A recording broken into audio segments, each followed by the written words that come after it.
Amanda, on parle d'abord de Keith Richards, pour ceux qui ne sauraient pas qui c'est. Oui, le légendaire guitariste des Stones, éternel numéro 2 du groupe, mais en fait l'âme du groupe, le vrai musicien. Mick Jagger a inventé toute l'imagerie des Stones et lui, il a inventé leur son. C'est donc quelqu'un qui reste dans l'ombre du leader, un peu. C'est un qui peu ne ça. supporte pas.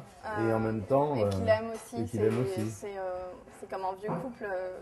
D'abord, ils ont traversé le temps, les générations. Ils ont essayé des carrières solo qui n'ont pas marché, donc ils sont prisonniers l'un de l'autre. Et puis, il y a. Enfin, moi, ce qui m'a vraiment donné envie de me pencher sur Keith Richards, c'est ce qu'il a dit il y a 1 an et demi dans une interview. Où on lui a demandé ce qu'il avait pris comme drogue la plus dingue et il a répondu qu'il avait sniffé les cendres de son père. Et dans cet acte, pour moi, il y avait tout. C'était une espèce de symbole quasi mythologique. Il y avait l'amour, la haine, l'envie de se débarrasser de soi et en même temps d'accepter qui on est aussi, la destruction. Et je me suis dit, c'est un sujet de roman, quoi. Quelqu'un va le prendre avant moi. J'ai eu une urgence à écrire ce livre à cause de ça. Je trouvais que c'était extrêmement fort. À cause de ça seulement ? Non, on comprend toujours après coup pourquoi ça m'a réveillée. Puis petit à petit, je me suis dit, je vais m'emparer de la vie de cet homme. Et puis, je voulais pas écrire une bio.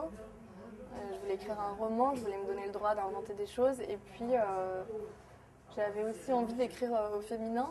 J'écris souvent des livres où je suis un homme.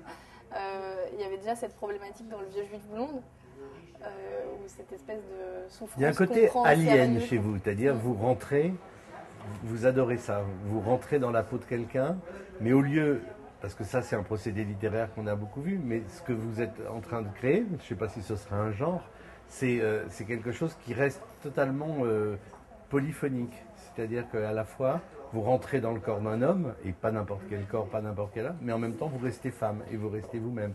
Et c'est la tension de ces voix-là qui habitent, que vous mettez en scène. Oui, il y a deux problèmes à l'intérieur. Et d'abord, est-ce qu'on est pris au sérieux quand on a mal et qu'on est une jeune fille, une jeune femme et donc, qui vient de se séparer de l'homme qu'elle aime. Alors, en l'occurrence, le personnage d'Andrea qui se mêle à celui de Keith, c'est dans une rupture. Est-ce que la rupture est un chagrin suffisant ? Et donc emprunter un visage buriné comme celui de Keith Richards, c'est comme si on se donnait le droit d'avoir du chagrin et que c'était pas ridicule.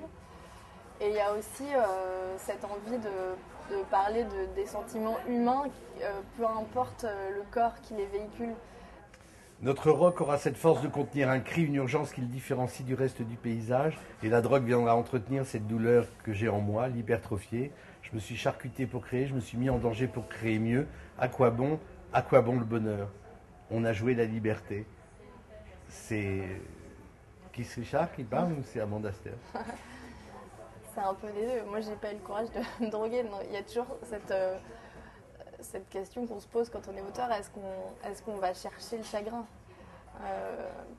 Parce que on écrit rarement des bleuettes mémorables. Donc, les grands livres, c'est des livres de chagrin. Donc, est-ce qu'on peut les vivre les vivre, voilà, je fais toute seule le lapsus. Est-ce qu'on peut les écrire sans les vivre ? Est-ce que si on se préserve, on reste un écrivain ? Est-ce qu'on devient un grand écrivain si on ne souffre pas ?